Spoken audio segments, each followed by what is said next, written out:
could be your sister, brother, or you. Say no to gender-based violence. Say no to GBV. Protect them. Report any incident on toll-free line 1195. This message is brought to you by the Government of Kenya. Do you know you could be seated there not knowing you're the newest millionaire in town? Want to know how? There are billions of unclaimed financial assets held by the Unclaimed Financial Assets Authority in the form of security deposits, shares, long-forgotten bank savings, pension money, among others that are waiting for the rightful owners to claim them, and you might be one of them. Stop searching in the wrong places. Visit ufaa.go.ke or dial *361# and find out if there's any unclaimed cash and other financial assets in your name. Labda umeomoka na ujui. Unclaimed Financial Assets Authority. Receive, safeguard, reunite. The KBC Board of Directors, Management and Staff wishes all our esteemed listeners, viewers and clients a Merry Christmas and Happy Holidays. We wish you peace, joy and prosperity throughout the coming year. Thank you for your continued support and partnership. May your holidays be filled with happiness and good cheer.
"22 days into the last month, the year 2021, the countdown to Christmas is definitely ongoing. Have you decided whether you're going to take the COVID-19 vaccine or not, at least for those who have not done so, or will you stay away from government services?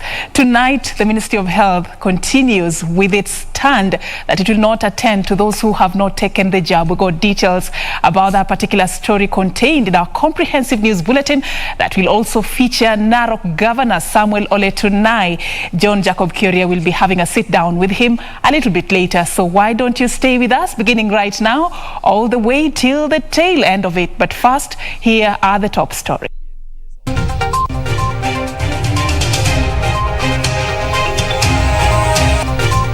It is a game of numbers and tactics, debating the controversial political parties amendment bill of 2021 deferred by countless amendments.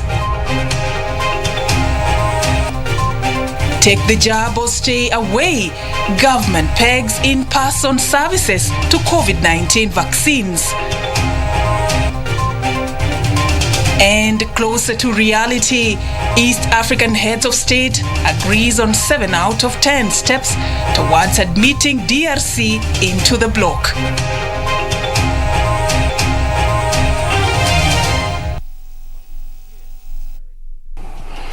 All right, once again, welcome to the broadcast. My name is Serfine Achieng and our sign language interpreter is Ann Wangeshi. You are a part of this at KBC Channel 1 is where you can interact with us at Serfine_Achieng. Use the hashtag Prime Edition.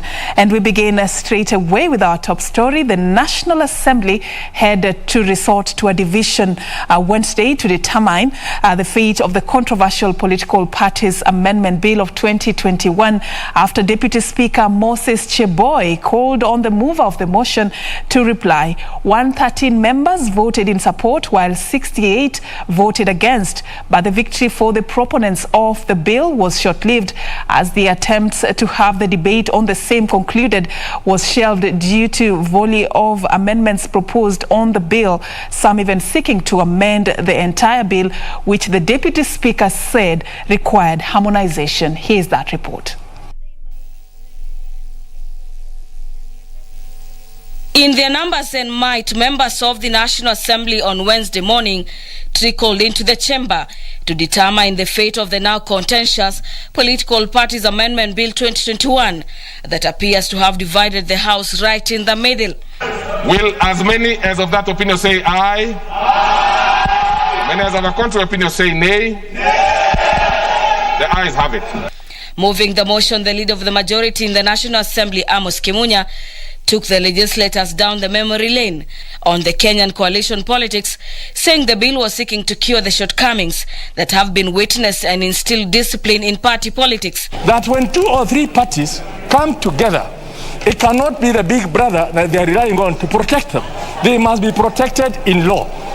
And hence, what we are providing for now is a legal recognition of any framework that allows 3 or so political parties to come up together so that they sponsor their candidates as a political party, they share in the money as a political party, and it's not up to big brother or small brother to control the shots. Now, that is the best thing that can happen to this country. You cannot again come and fault this House from that we have not conducted enough public participation, because where is the definition of that enough?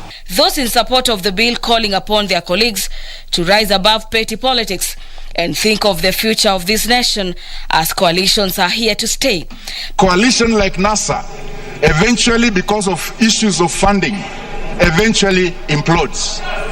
All this need a cure, and this is one way that we can cure the problem. But those opposed to the bill, and mainly allied to Deputy President, questioning the timing of the bill, saying it was aimed at curtailing democratic space in the country. We are discussing, sincerely, it may not be what we are going to pass.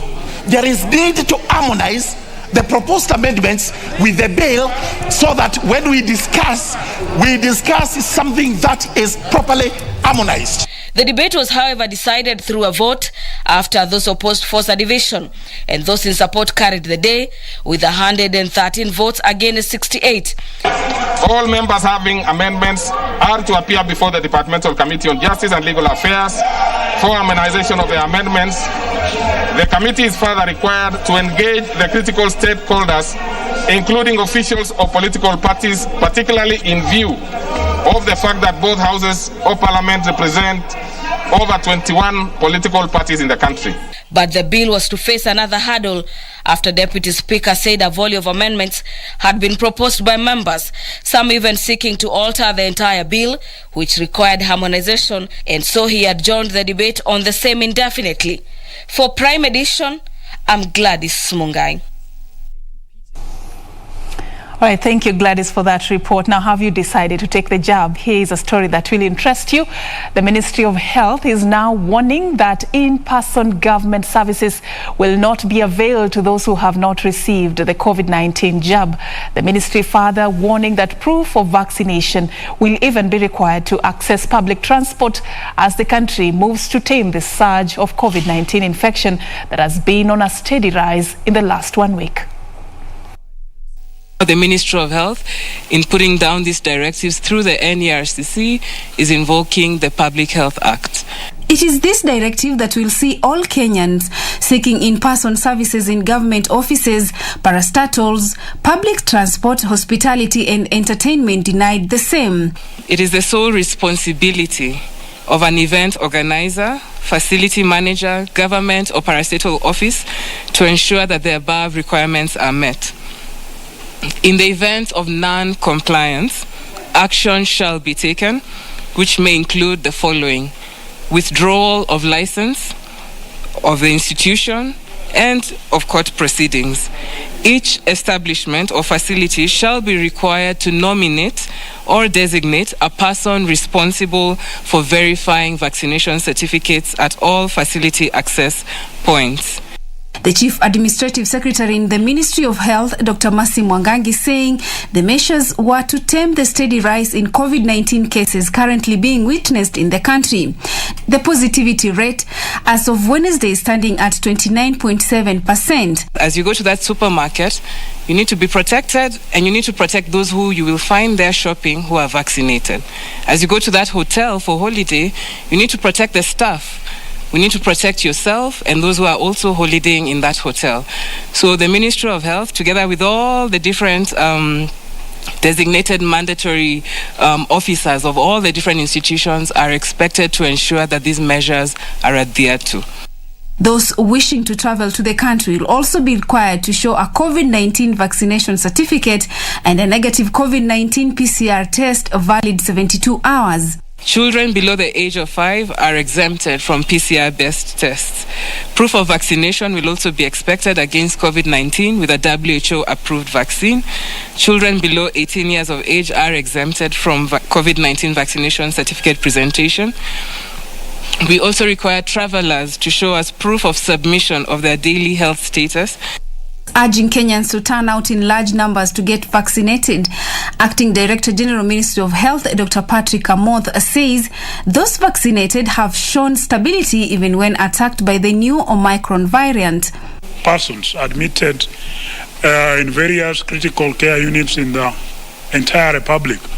Out of these 15, 10 are not vaccinated at all. So that's about 67% of the population admitted in critical care are not vaccinated. 5 are fully vaccinated.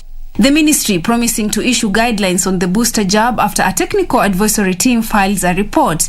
In the last 24 hours, the country recorded 3,328 new cases from a sample of 11,197. For Prime Edition, I'm Zainab Said. You better stay safe. Make that decision as soon as you can. Now, from COVID to matters politics, Deputy President William Ruto now says there is a new scheme to impose a president on Kenyans, but it will fail miserably. Ruto, who addressed a series of rallies in Garissa town, said the scheme will meet the same fate like what befell the Building Bridges Initiative bill, which he said was meant to establish an imperial presidency. Deputy President William Ruto has said the bid to amend the Political Parties Act is only aimed at having a puppet leader. Ruto noted that the plan was a renewal of the Building Bridges initiative that sought to create a president who could control the legislature, judiciary and executive. We are telling our competitors they tried to install an imperial president on us that controls the judiciary, controls the executive, and controls the legislature. The people of Kenya said no, and they wanted to use the imperial president for them to lord over ordinary citizens of our nation. Now, because that scheme failed, they have now hatched another scheme to change the law so that they can divide the people of Kenya on ethnic village parties. The DP assured those seeking United Democratic Alliance tickets in the 2022 general election that the party will hold a free and fair nomination exercise. Katika chama ya UDA hakuna direct nomination anapatiwa mtu yeyote. Kila mmoja wetu ataenda kutafuta umaarufu na kura kwa wananchi. Nyinyi ndio mtaamua nani atakuwa candidate wa UDA kwa viti zote. Leaders who accompanied him on the Garissa tour took issues with the timing of the Political Parties Amendment Bill, claiming it will water down democratic gains the country has achieved so far. The leaders assured the DP that the pastoral community is solidly behind his presidential bid. Walitaribu kukata pesa ya resource ya Mandera, Wajia, Garissa, Tana River paka Isiolo paka Turkana. Wakasema sisi hatustahili kupewa pesa mingi. Wakagawa viti ya constituency 70. Sisi wakatunyima. Lakini tulisema reggae will stop. Sisi watu ya Northeastern hatuungwi mkono William Ruto kwa ajili yeye alituambia ama alituuliza. Tunamuunga yeye mkono kwa ajili kule kuingine tumedhulumiwa, tumekosewa na tumefanywa kama ni wageni wa nchi hii.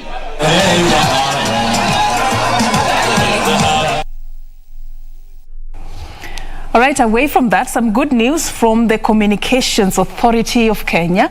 Consumers will now enjoy lower calling rates following the review of mobile termination rates, MTRs, and fixed termination rates, also known as FTRs, by the authority. The latest review by the authority has capped the MTRs and FTRs at 0.12 shillings per minute with effect from 1st January 2022, and FTRs are the cost that operators charge each other to allow customers communicate across networks. Currently, all the telecommunication service providers are implementing an MTR and FTR of 0.99 shillings. Review was founded on the recognition that higher MTRs and FTRs mean higher calling rates for consumers. Now, this makes it difficult for consumers to enjoy affordable communication services. Revised interconnection rate is projected to have a positive outcome to both the consumer and the operator. At the retail level, though, consumers will now enjoy access to a variety of affordable services across networks. And of course, this is a story that we are working on for you in depth. I know it's going to elicit a lot of reactions in the coming days, but some good news for consumers there in the telecommunication sector coming from the Communications Authority of Kenya, a press release that has just been released.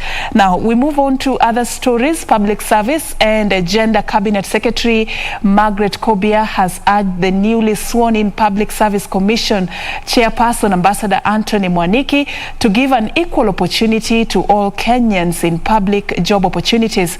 Kobia urged the Commission to also ensure gender parity and equality formed the basis of its employment criteria. Have a look. At all times, obey, respect, uphold the Constitution of Kenya. Speaking during the swearing-in of the Public Service Commission Chairperson, Ambassador Anthony Mwaniki Mushiri, and two commissioners of the National Gender and Equality Commission, Public Service and Gender Cabinet Secretary Margaret Kobia called on the two entities to pursue gender parity and commit to assist vulnerable groups in the public service recruitment. To ensure there is diversity, inclusion, especially women, youth, and the people living with disability, people who are elderly, all we come in all our diversity. How are we represented in the decision making? Therefore, I urge the new commissioners this year, according to gender index, which measures what effort or how we are moving towards getting to an equal world, Kenya has moved from number 118 in 2018 to number 95 in 2021. Sentiments echoed by Chief Justice Martha Koome, who reminded the commissioners to abide by the oath of office and stay true to their constitutional mandate. The Commission's mandate, which is broadly marked with the goals of both protecting the rights and interests of the vulnerable groups in our society, imposes an obligation on the commissioners to work towards securing remedies for violation of rights, abuses, and also ensuring compliance with the laws, compliance with our policies, and practices that give rise to a fair, equitable society. Koome added that the Commission should strive to set high standards that honors meritocracy, transparency, and fairness in employer-employee relationship. You must therefore strive in your work to ensure that the human dignity of all within our borders, especially the vulnerable groups, is protected and promoted at all the times. The new office bearers pledged to observe the rule of law in executing their mandate. For Prime Edition, I'm Ben Troinjue. All right, thank you, Njue, for that report. This news is coming to you live from Broadcasting House right here in Nairobi. We are going to be picking this up in just a bit after the break, but happy holidays, and we do hope that you're having a wonderful time wherever you're watching this broadcast from. At KBC Channel 1, we are together with you. Stay with us. We're coming back right after this break.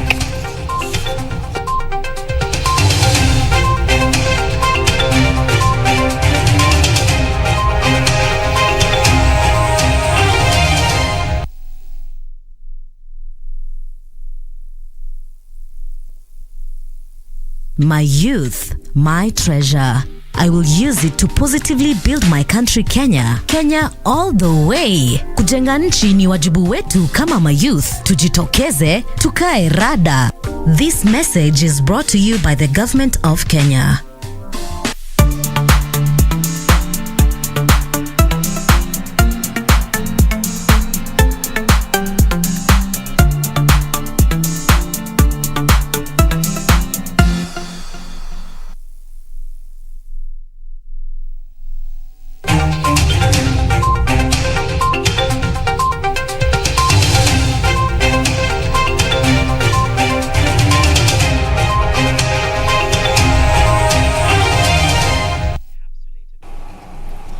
Welcome back, and thank you so much for staying with us. On this second part, we take you into the world of education.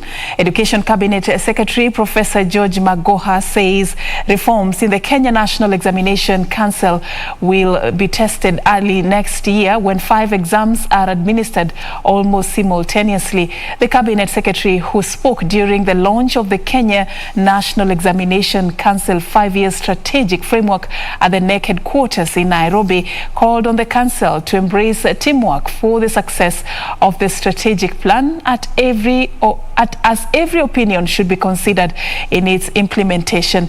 Purity Musea with details of this report.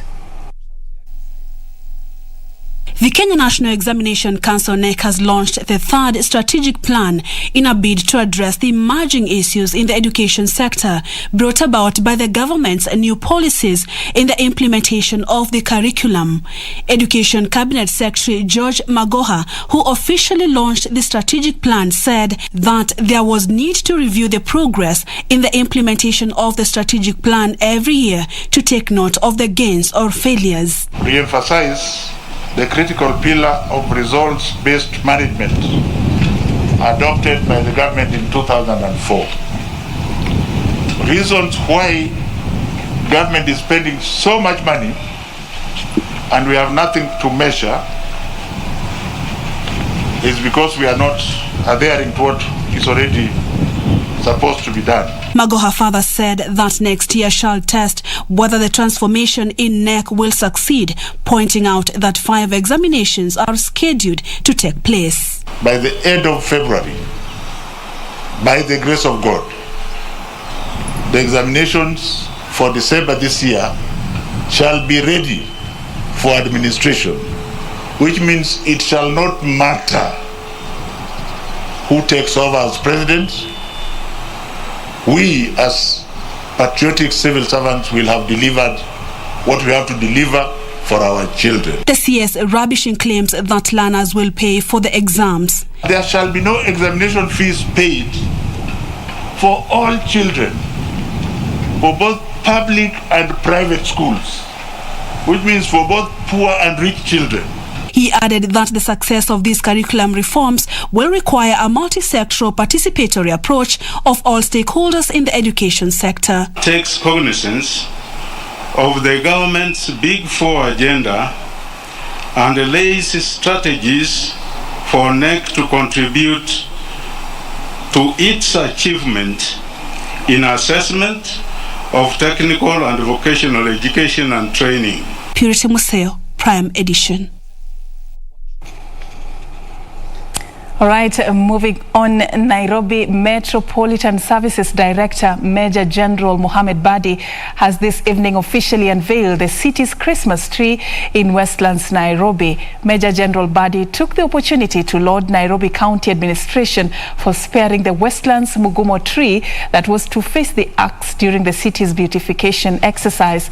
Badi said the fig tree will go a long way to help in the 10% forest cover. Speaking during the event, the Director General said the country needs to conserve the environment to reduce pollution. Mti umekuwa hapa kuanzia sisi tukiwa watoto. Mti huu ni miaka 150. Kwa hivyo uko katika akili yetu sote tukikulia Nairobi na hata ya wazee wetu. Kwa hivyo ilikuwa ni muhimu sana kuongozwa na rais kuhakikisha kuwa huu mti umehifadhika na leo tunaweza kusherehekea Krismasi kwa mti huu. Kwa hivyo yangu ni kuleta message ya Krismasi kutoka mtukufu rais kwenu nyinyi nyote, na nawatakia sherehe hii ziwe za fanaka na mwaka mpya unaokuja uwe wa heri. Kwa hivyo yangu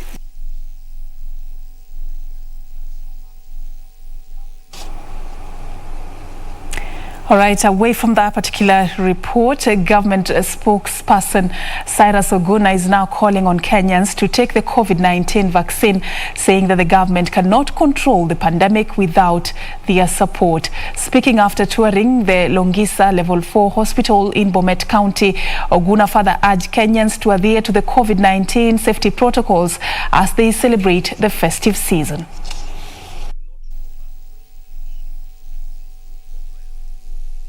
Makali ya maambukizi, lakini pia kuweza kuzuia kwamba wewe ukiipata usipitishe kwa mwenzako kwa njia ya haraka. Kwa hivyo tunapopata chanjo lazima pia tuunganishe na kanuni zingine. Hizo kanuni ni kwamba lazima tuvae barakoa, na nasema ni asante kwa sababu wengi hapa naona wako na barakoa za kwao. Pia tuweze kuweka hatua isiyopungua mita 1. Ile tunaita social distance, lakini pia tuoshe mikono zetu. Inamaanisha kwamba tukiunganisha zote hizo 4, kupata chanjo, kuvaa barakoa, kuweza kuweka hatua isiyopungua mita 1 na kuosha mikono, tutakuwa tumepunguza msururu wa maambukizi ya corona. Kwa hivyo tunaomba tu wananchi wetu kwamba tujiandikishe, kwa sababu gharama ya matibabu haipo chini sana. Manake sote kwa kweli maisha ni magumu kwa wananchi, na tumekuwa na mazoea kila baada ya miaka 5 tunakuwa na matatizo ya kiusalama, matatizo ya kunakuwa kimbia hapa na pale. Miaka 5 sasa tuwe tumesahau mambo haya yote. Ina maana kwamba nyakati tunapokuwa kwenda kuchaguana, tuchaguane kwa njia ya amani, kwa sababu miradi hii tumestaja ya barabara, ya nguvu ya umeme, ya stima, ya mashule, hiyo 100% transition, hospitali hii na mengine mengi tuweze kuyalinda.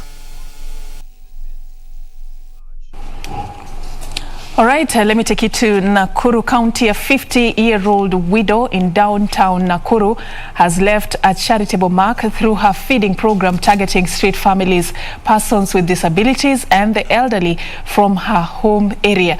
The program that kicked off in April last year with just 15 beneficiaries enjoying a meal every Monday morning has since grown to more than 350 people. And as the world celebrates the festive season, Waithera Ng'ang'a is appealing for more well wishes as she marches on with her charitable deed. At the crack of dawn in downtown Nakuru, 50-year-old Waithera Ng'ang'a prepares a meal for 400 people. Once ready, the food is then ferried to a local public square where her beneficiaries wait. Before the meal, the congregants gathered here treated to spiritual nourishment by Waithera, followed by words of encouragement. This is then followed by the main order of the day, eating. The 50-year-old says the initiative kicked off April last year, and though it started off with a small number of beneficiaries, it has now attracted up to 400 people drawn from street families, elderly people and persons with disabilities. The widow gets the food from a farm she has leased that produces maize and beans. From the onset of the program, she has received well wishes that assist in her generosity. Moyo wangu kaumia nikikumbuka niko na kamchere kwa nyumba, niko na tumaragwe. Moyo wangu kaamua kwamba hata kama ni COVID na sijui itaishia wapi, sioni kwa nini niwe na chakula ya kesho na kuna mtu anakufa leo na njaa. For the beneficiaries, Waithera is heaven sent. Huu ni mwaka wa pili akiwa anasaidia na wazee hapo, na kwa sababu naonekana sio hawa tu huwa zaidi ya 200. Hata Mungu anajua Mungu alimjua. Sikuwa na mtu wa kunipea chakula, pesa, naenda kama kiwete, huwezi tembea. Watu wanatoka as far as Paruti, watu wanatoka Kaptembwa, sila family za chini, na wanakuja hapa kila siku ya Monday kuja kukura. Sasa huyu mama amekuwa kama mama yao, anawasaidia. That's however not to say that her generosity doesn't come with its own fair share of challenges. Mahala ambapo ninapikia ama mahala ambapo ninaishi, ninakuwa na changamoto kwa sababu watu hawanielewi, wanaona kama ile kupika na kuni kwa ploti, kwa sababu mimi sina kwangu na komboa. Wanaona ni kama uchafu, wanasema ninawaletea moshi, ni kama ninaharibu environment, na wanaona ni kama si kazi nzuri na ni kama ninawasumbua. This festive season being one of giving and sharing the little that people have, the widow is now seeking support to her philanthropic initiative that is attracting more and more beneficiaries day in, day out. Yusufar reporting for Prime Edition. That report by Yusuf Farah takes us to our second break, but do stay with us. Still more lined up ahead for you. Matters business, matters sports, and also remember that interview that we'll be having for you a little bit later on Extra Mile. Narok County Governor Samuel Oletunai will be discussing much more concerning his leadership and his plan and vision ahead with John Jacob Kiri in just a bit. Do stay with us for that and much more.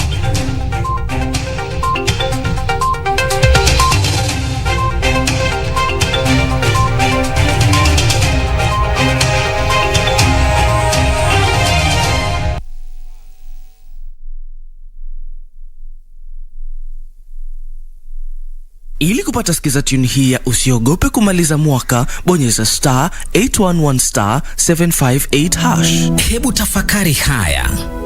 Mpemba haogopi mvua ndogo, msasi haogopi mwiba, mshoni haogopi sindano.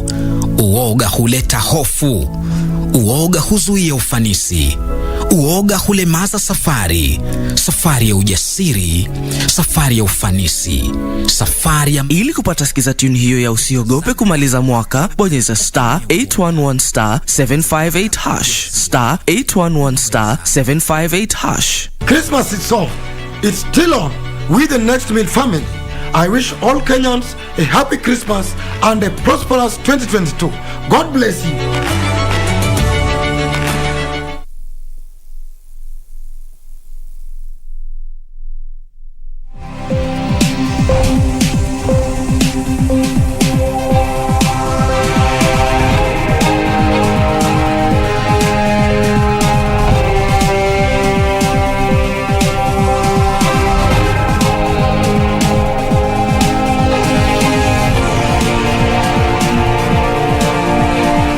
Good evening, welcome to Business. I am Cynthia Nyamai.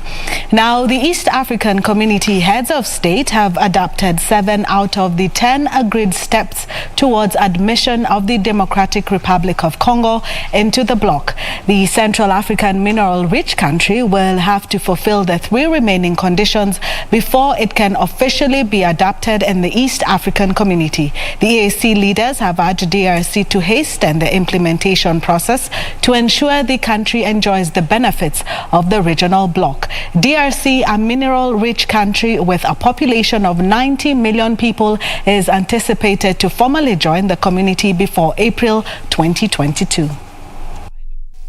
The verification exercise was launched by President Felix Tshisekedi of the DRC on the 25th of June 2021. By November 22nd, a verification report was tabled after a visit to Kinshasa to ascertain the country's level of conformity with the criteria for admission. At the meeting, the EAC heads of state lauded efforts made so far by the DRC. A key plank of our deliberations today was progressing the aspirations of our brothers and sisters in the Democratic Republic of the Congo to join with us in the East African community. I consider this as a testament of not only the success of the East African community, but also the opportunities that remain untapped. Rwanda welcomes the progress made with regards to the admission in the East African community of the Democratic Republic of Congo. We look forward to the prompt conclusion of the negotiations. The EAC heads of state also urged the DRC to fulfill the 3 remaining conditions before it can officially be adopted in the East African Community. The EAC leaders have urged DRC to hasten the implementation process to ensure the country enjoys the benefits of the regional bloc. We look forward to the prompt of the remaining admission procedures. Congo is really a part of East Africa historically, especially the eastern part of Congo. They speak Swahili. They are similar to our tribes here. And it is colonialism which had kept Congo in another arrangement. We have considered the verification mission report on readiness of DRC to join the community, and we have given directives which will expedite finalization of the remaining processes. The report considered, among other things, the institutional frameworks in place, policies, projects and programs, areas of cooperation with other EAC partner states, and DRC's expectations from her membership to the community. The negotiations in today's meeting took into account the DRC profile and its level of compatibility with EAC stages of development in trade, liberalization and development, cooperation in investment, and industrial development. At the same time, partner states called for greater integration, with trade barriers still being a major headache for the region. Travel within the region has been a big challenge for the cross-border traders and EAC citizens, due to multiple testing at varying costs. To this, the Secretariat has developed an EAC pass, and the EAC pass will be able to make it easier for citizens to travel. The summit also considered the amendment of the quorum rule of the summit of the EAC heads of state, the roadmap for the accelerated integration of the Republic of South Sudan into the EAC, and the verification exercise for the admission of the Republic of Somalia into the community. Alan Nauko, Prime Edition. Sarai Group, a Ugandan-based conglomerate, has taken over the management of the Mumias Sugar Company effective today, ending months of push and pull. Sarai Group will now meet with stakeholders and creditors to chart a revival strategy for the troubled sugar miller. A readout from the receiver manager, Panangale Rao, says the lease is in conformity with the November court ruling that annulled the previous lease. During its heydays a decade ago, Mumias Sugar used to be Kenya's leading sugar producer, milling more than 250,000 tons of sugar a year. However, mismanagement, debts, and high operating costs led to its closure. In September 2019, the loss-making farm was placed under receivership by KCB Group to protect its assets and maintain its operations. Mumias Sugar shares were then suspended from the Nairobi Securities Exchange. Shareholders have been keeping a close watch on the leasing deal, including the state that has a 20% stake and creditors who are owed over 11 billion shillings.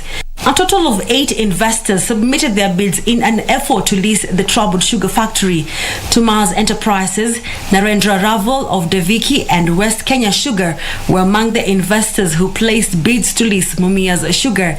Under the leasing deal, the successful farm will run the plant and pay monthly fees to KCB, which is owed 545 million shillings for up to 15 years. And today, Sarai Group, a Ugandan-based farm, has taken over the operations of the troubled miller effective today. In a statement, receiver manager and court-appointed administrator Punangipali Rao says, "I hereby confirm awarding the leasing and assets belonging to Mumias Sugar Company Limited in receivership and under administration to Sarai Group Uganda." According to Rao, the farm emerged as the winner in a bidding process that lasted for more than 4 months, adding that the lease is in the interest of all stakeholders and in conformity with the recent court ruling. He pointed out that the lease did not include the ethanol and the cogen plants. Sarai Group Chairman Singh Rai says their immediate focus will be the rehabilitation of the machinery back to operational status, engaging sugarcane growers and workforce to ensure collaboration to revive the factory. The group's sugar production include Kenyara Sugar, Hoima Sugar, and Kiandogo Sugar in Uganda, with a total installed capacity of 19,000 tons crushed per day, producing over 170,000 tons of sugar per annum and over 12,000 outgrower farmers. Now let's head to Kisumu, where the county has signed a memorandum of understanding with the Kenya National Federation of Juakali Association along with Zamara Group to incorporate the informal sector to the pension and insurance system. This adds to the deal signed between the devolved unit and various investors during the Kisumu International Investment Summit and Expo that sought to stimulate investment. Wycliffe Okech reports.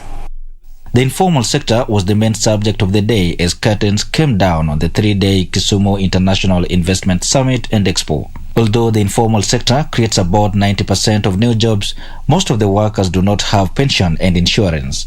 As such, the Kenya National Federation of Juakali Associations along with Zamara Group have signed a deal with Kisumu County Government to get more of those in the informal sector access formal financial services. The informal economic sector players do not save. They have never been guided. There's never been a specific product targeting them for their future. Zamara and the Juakali sector, after many months of negotiation and agreeing, we have come up with a very unique program for dignifying the informal economic sector. That product is coming with the last expense component in it. You see a lot of arambes that are conducted in the villages because of very little money, even less than 20,000. This product for the last expense that is encompassed with this joint program is going to take care of that.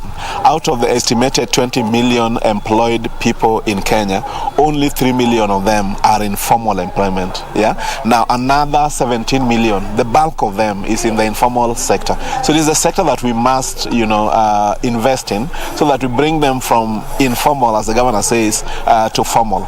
One of the programs to be rolled out under the agreement is the creation of a digital platform to stimulate savings among those in the informal sector. We have come up with a digital solution together with the Federation that enables every Kenyan, anybody with an ID, is able to set up a very secure pensions and insurance account linked to their national ID. Open this in 2 minutes. Anybody can save any amount, any time, from anywhere using any channel. They can view their statement every day. Interest is allocated every day. They can access the money if they really want to. For Prime Edition, I am Wycliffe Okech. Well, that's it for business for now. We hand you over to sports with Karen Kibet. Cynthia, for putting us up to speed with all the latest in the world of business. It's now time for us to take a look at what's making headlines in the world of sports. My name is Karen Kibet. Now, a star-studded shortlist for the 2021 Sawyer Awards Most Promising Boy category will battle it out for the award during the annual gala dinner to be held in Kakamega County in January. The 5 finalists are headlined by athletics star Emmanuel Wanyonyi, who won gold in the 800 meters at the World Under-20 Championship in Nairobi, clocking a championship record time of 1 minute 43.76 seconds. Wanyonyi will face stiff competition from fellow athlete Harrison Wanyonyi, who beat all the odds to win gold in the walk race, a first for Kenya in the event. Also in contention in another athletics star, Vincent Keter, who was victorious in the 1500 meters. Apart from athletics, Kenya Rugby Under-20 fly half Andrew Matoka is also in the top 5 finalists, together with golfer Taimur Malik.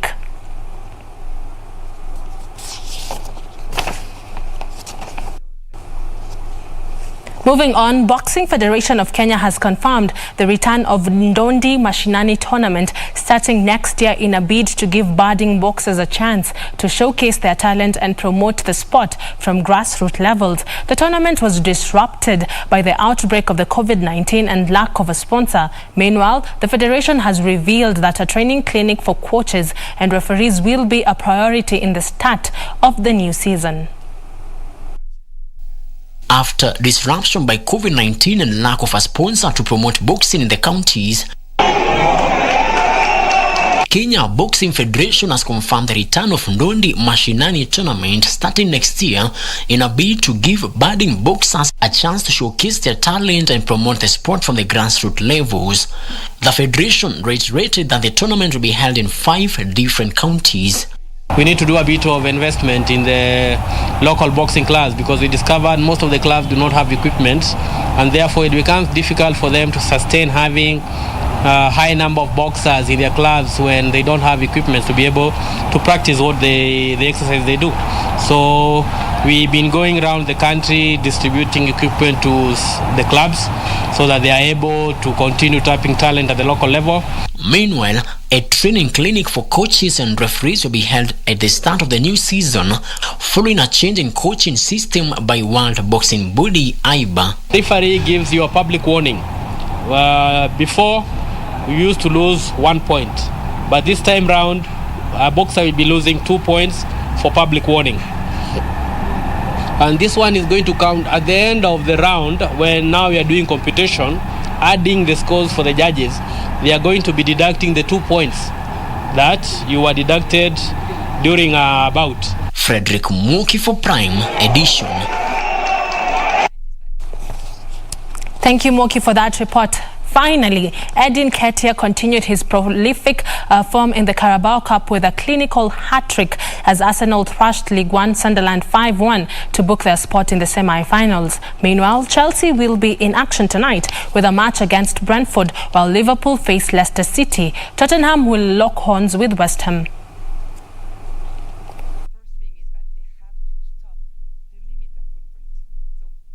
Injecting some pace and quality. Pepe to Suarez, back to Pepe. That's a brilliant goal from Arsenal. Precision, power and a pinpoint finish. Nicola Pepe marking his milestone 100th appearance with a goal. Once again, fine interplay down the right. Cedric with the pass, it's excellent because no one was expecting it. Clever through ball.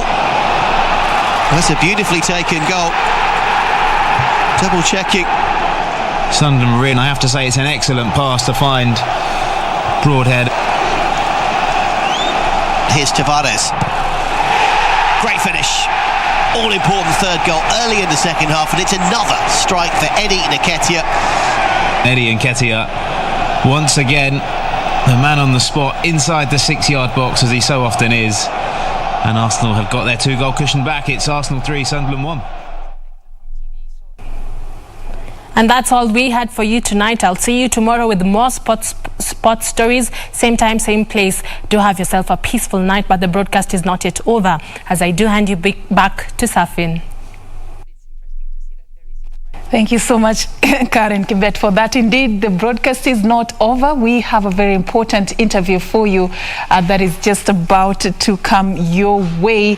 Samuel Oletunai, Governor of Narok County, is our guest on Extra Mile tonight. His highlights serving as the Governor of Narok. Does he have any low moments? And what is currently in his entry as the country edges closer to the 2022 general election? What is he up to?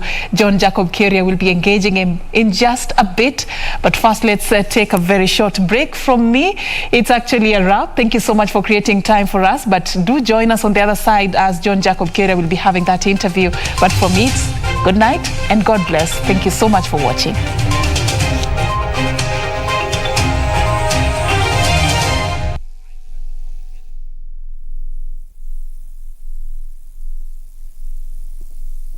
This could be your sister, brother, or you. Say no to gender-based violence. Say no to GBV. The Amazons.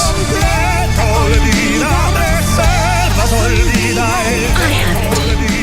Yes, I have it. I actually have everything that you are looking for. I know you want it. Vicente gave it to me. He warned me about you and he said that this would happen. I am one of the most interested parties who wants to know who killed Vicente. Just take it easy. You might doubt it, Madam Bernarda. This message is brought to you by the government of Kenya. Sometimes there isn't a worse enemy than your own heart.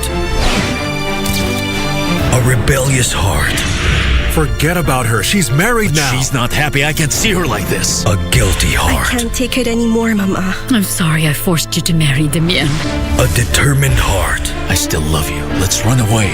But what about my children? Lying heart. It's the season of sharing and making merry. And your favorite TV station is here to make your Christmas more memorable. Watch KBC Channel 1 this holiday season and stand a chance of winning thousands of shillings in cash prizes and shopping vouchers. Look out for our trivia questions and get rewarded for answering the questions correctly. KBC Channel 1, giving you 1,000 reasons to be happy.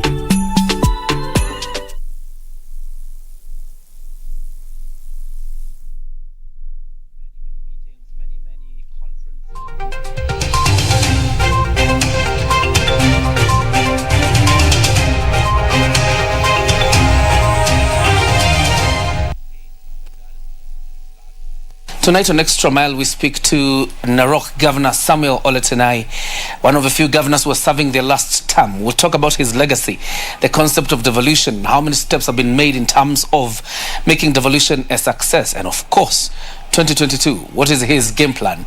Here's a conversation tonight on Extra Mile. Karibu sana, Governor. You're welcome. Karibu, asante sana. Let's begin with your legacy as the Narok governor. You've been in for the last 9 years as governor, Narok County, 2 terms. What would you say is your legacy? Thanks to His Excellency the President Uhuru Kenyatta, there is not a single road which was there in Narok County, except the main road, which starts from Maimayo, going just across Narok town. The highway. The highway. There's no other single road. Thanks to His Excellency the President Uhuru Kenyatta, now we have a number of tamaroks within Narok County, from Narok to Sikinani, Masai Mara Game Reserve, from Narok, connecting us to Narok-Kuru, from Kilgoris, all the way now to Murwa Dikir. A number of roads, about 400 kilometers of tarmac road, have been done during the tenure of His Excellency the President Uhuru Kenyatta. So we are grateful. It has not been there before 2013.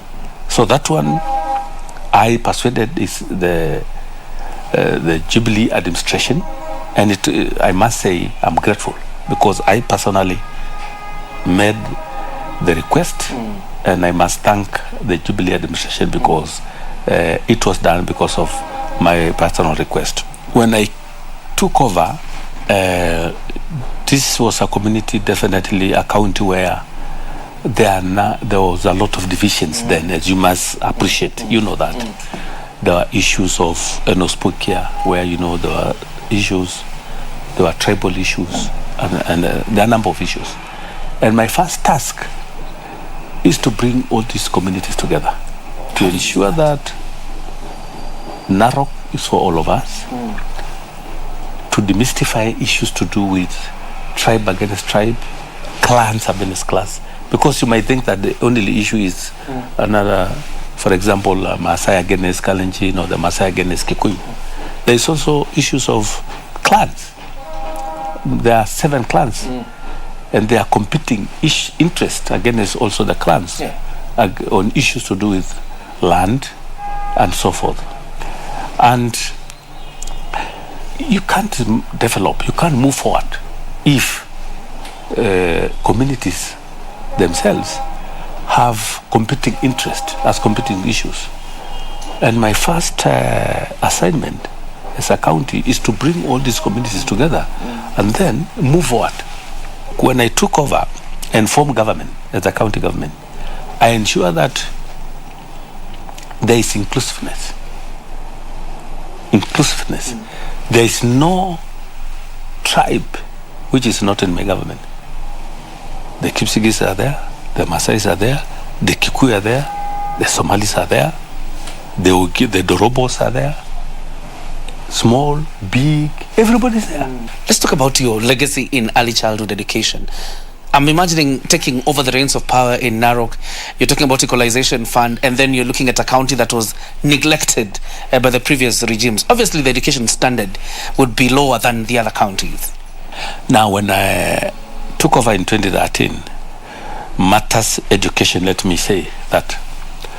Now, you know that ECD is devolved. Education, primary, secondary, going up, is national function. Coming to Narok, I found that when I was doing public participation, as the law provides, the people of Narok said, no, Governor, we know primary infrastructure and secondary is national, but this is our priority. So please, what we are asking the county government is to build primary infrastructure and secondary infrastructure. Up to now, 2.5 billion shillings, 2.5 billion shillings of my allocation have gone to primary and secondary school infrastructure. So I've put virtually, I can say more than 90%. We have about more than 900 primary schools in Narok County. There is no more than 90% of schools, primary schools in Narok, have got school, at least not less than 2 classrooms funded by the county government. Each one.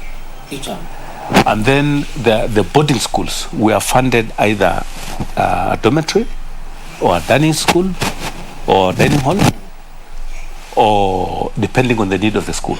More than 200, almost 300 now, secondary schools. More than 90% again, we are funded. There's either dining halls or classes, or depending on the need also. Of course, with the help of the CTF. When it comes to ECD, that is our function. So of course we have changed the whole game plan now, because we have built so many of them, ECDs, because that is our function. So of course, before we came in, I could say it was almost, let's say 5-10%. Right now, when we went in, the children who are going to school ECD was like below 15%. Right now, more than 80%. We have employed more than 1,130 ECD teachers. And just the other day, we absorbed them into permanent and pensionable. Narok County is a tourism hub, Governor. Probably elucidate to us, in terms of streamlining revenue collection from the Mara, how you've been able to do that as Governor. Because in your State of the County address just the other day, you highlighted even the challenges of what COVID-19 has done to revenue collection when it comes to tourism in Narok County. As the sector, we have really suffered during the COVID-19, as you know. During COVID, we lost so many jobs. In March 2020, when the president announced the lockdown, because of COVID, we lost so many jobs. We lost a lot of businesses during the lockdown. Mara, of course, was closed. The coast was closed. And, when the airlines were no longer coming to Nairobi. And of course, this was because of COVID. It is not only Kenya, but the whole world. We thank the president, and of course the counties, we also took a number of measures to try to cushion the industry and our business community. The measures which the president took, the money which were given to help the conservancies, the 1 billion to help the conservancies, the sector, the money which were given to help the hotel, to cushion them, and all that. It really helped. And since then, the domestic tourism really helped the sector. It really helped. When the lockdown was removed in Nairobi and Mombasa, a lot of domestic tourism really helped sustain the Masai Mara Game Reserve. And Mombasa, as you know that, it really helped. And yes, in Narok, we lost 90% of our revenue. As you know, Mara, Narok County government really depend on revenue from Masai Mara Game Reserve. So 90% of our revenue went, as you know, when a foreigner visit Masai Mara, they pay $80. When you go as John, you pay 1,000 shillings. So even if it is full from local, as county, we get very little, but of course hotels get, and I'm happy because we get jobs, which is good for our people and their businesses, which is still okay. But the sector, we had really suffered. But last year, this year, actually June, July, we get a lot of international guests during the migration. That was June up to October. Although this year was actually much better. The migration was fantastic this year. We got a lot of guests. And next year was also looking very good. And even this December Christmas, a lot of guests were coming until Omicron again came. So I hope this Omicron is not going again to spread so much. And my prayer again is, I hope we are not going to have another lockdown. I hope His Excellency the President is not going to close the economy. We are not going to have another lockdown. We cannot afford, the economy is not going to afford another one. One other thing I want you to know about the Mara, we thank His Excellency the President. As we speak now, an international airport is being constructed. This is going to be great for Mara, the Serengeti Mara ecosystem, because now guests can be able to fly directly to the Masai Mara Game Reserve. What we are looking for is, with the migration in the Mara, we hope that the migration will also be in the Serengeti, so that guests now can be able to drive or fly directly from Mara to the Serengeti. And that will increase businesses, create jobs in the region. People now can fly directly from Entebbe, from Kigali, from Zanzibar, of course from Dar es Salaam. You don't have to come to Wilson or go to Kilimanjaro International or go to Nairobi. I think health is another great area we have been looking at. Again, thanks to COVID-19, we have really put a lot of resources in health. As Narok, we have our main referral hospital, which we have really upgraded. At the moment also, we are working on a level 5, which is under construction, and we want to finish it, God willing, before by April. We are also putting a medical school. Want to finish it, God willing, by April. We have 7 sub-counties. We are putting a level 6, a level 4 hospital in each one. Each of the sub-counties? Each of the sub-counties. Okay. So, and they are almost all complete in each sub-counties. We have 2 or 3 health facilities in the county which I've constructed since I took over, and some upgraded. We have employed over 400 health workers since we took over. These are doctors, clinical officers, and nurses. We have just added another 100 the other day, so now over 500. And we are sending these ones all to a lot of our rural areas, so that our citizens are able to get medical access. They're able to access medical attention at very near centers. So this is happening. We have also stocked our medical centers with medicine, because what is important for medical is 1, infrastructure, 2, health workers, 3, medicine. Agriculture is very important to us. I can say we are the food basket of this country. We are the only county so far where you can cultivate more than 20,000 acres one person, if you want, can list. We 80% of Kenya's barley come from Narok. 80% going to Kenya breweries. 80%. About now 60% of Kenya's wheat come from Narok. We have sugar factory in Transmara. We produce so much potatoes, tomatoes, vegetables. Of course, a lot of livestock come from Narok. A lot of your meat now. And of course, sheep and goats, so much. So agriculture is the backbone of Kenya's, of Narok economy also. And we can still do better now.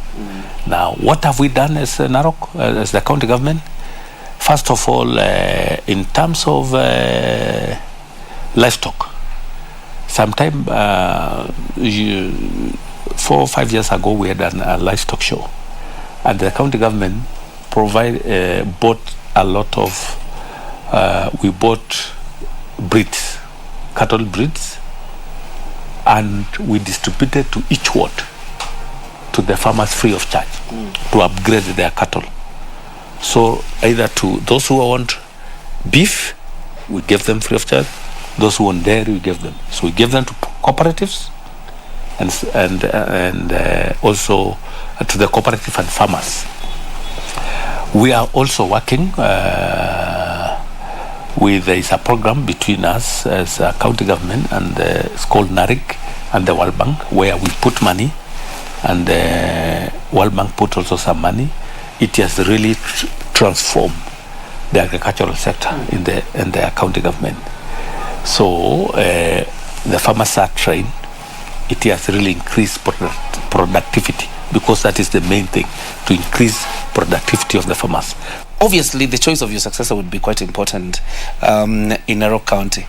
And when you spoke the other time, you said you will speak when the time comes in terms of who you will throw your weight behind.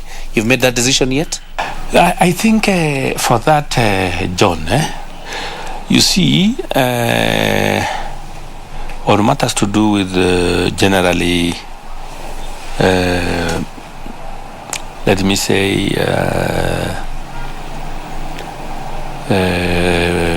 succession, definitely these are very weighty issues, as you might know. And you know that when I speak, definitely it have serious repercussions on many.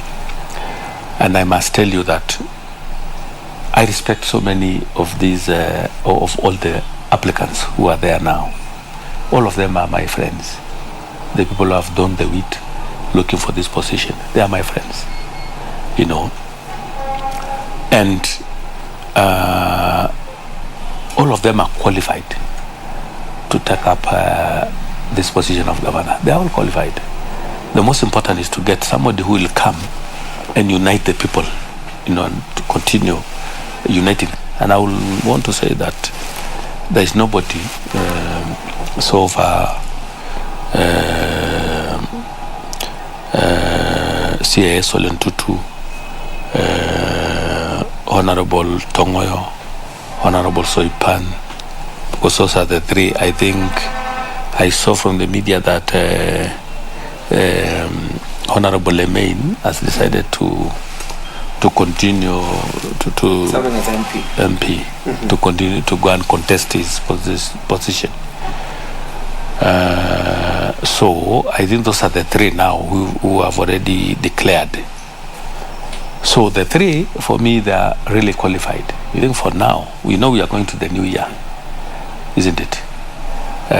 And I think let's just wait. Okay. Just let's wait a bit. Let's see. Let's wait for the new year.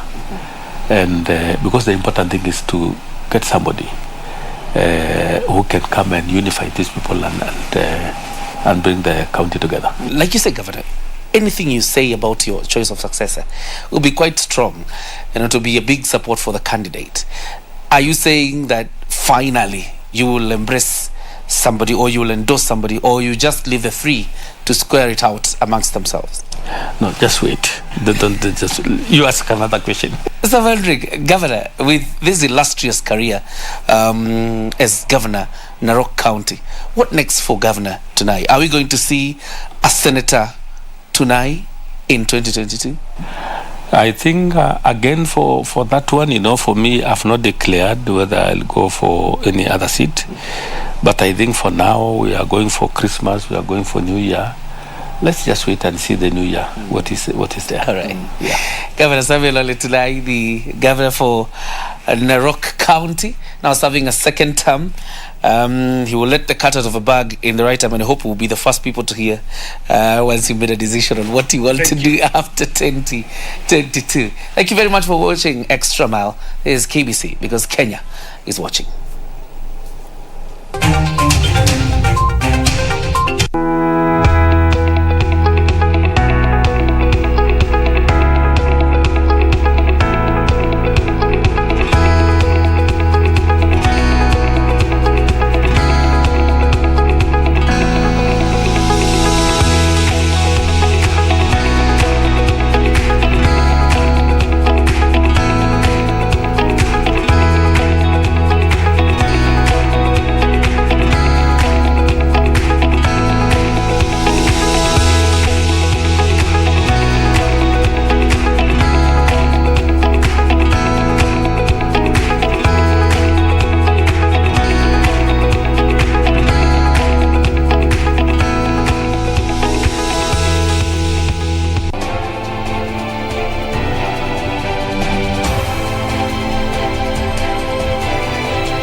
Log on to the KBC website at www.kbc.co.ke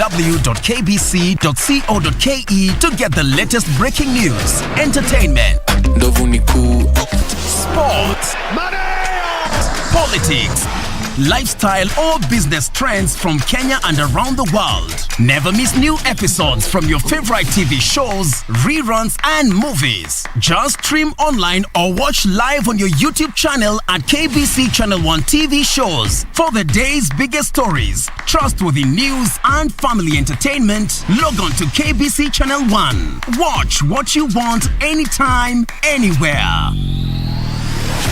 Ladies and gentlemen, my name is Posire Marupe, all the way from Nyamarambe.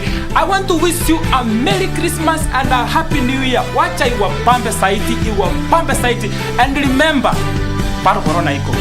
Take care.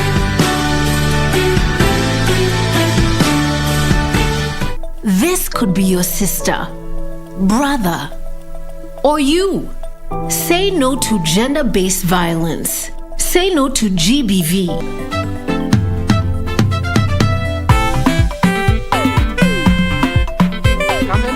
Can I